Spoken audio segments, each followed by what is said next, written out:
HarperCollins and HarperAudio present The Vietri Project, a novel by Nicola Derobertis-Theye, performed by Sophie Amoss.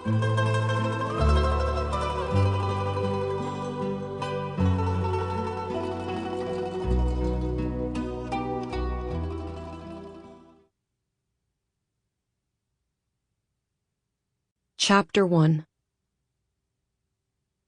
I first heard of Signor Vietri while working in a small bookstore in Berkeley, specializing in the university and other scholarly presses, which endured somehow through the early years of the Amazon empire, despite its retreating margins and slowly capitulating customer base. I was in my last year of college, living in a small box of a room that I was compelled to enter through my roommate's bedroom, eyes averted.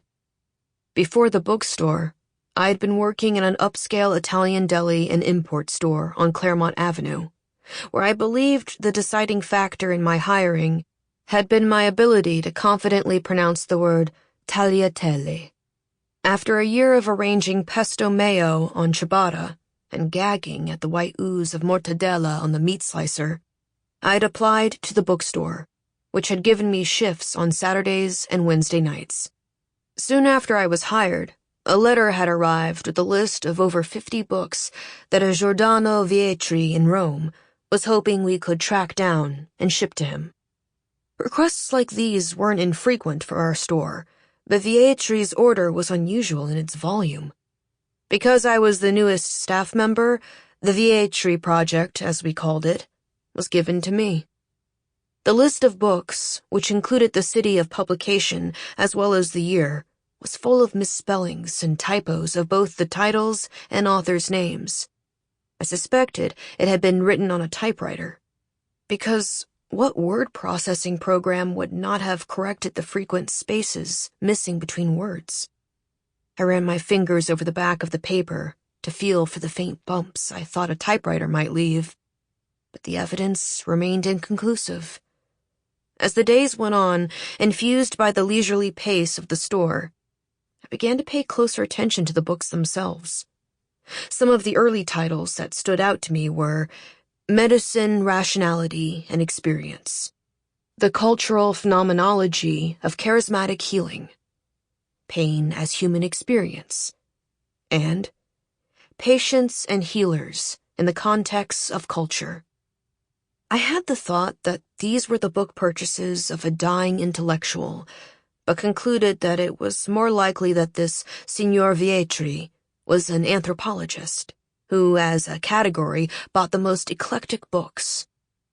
I was an English major, but it was beginning to occur to me that perhaps everything was anthropology.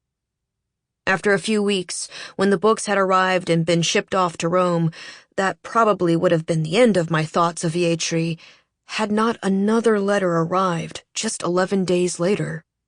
This time, the books requested had become more geographically specific. Medicine in China, Mystical Dimensions of Islam, A Balinese Formula for Living, Mind and Experience in Tahiti.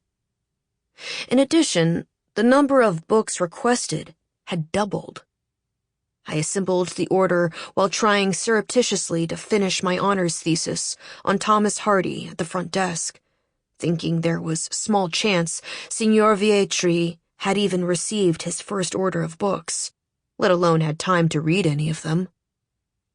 At this point, I imagined that he was founding some sort of library, perhaps for a small college.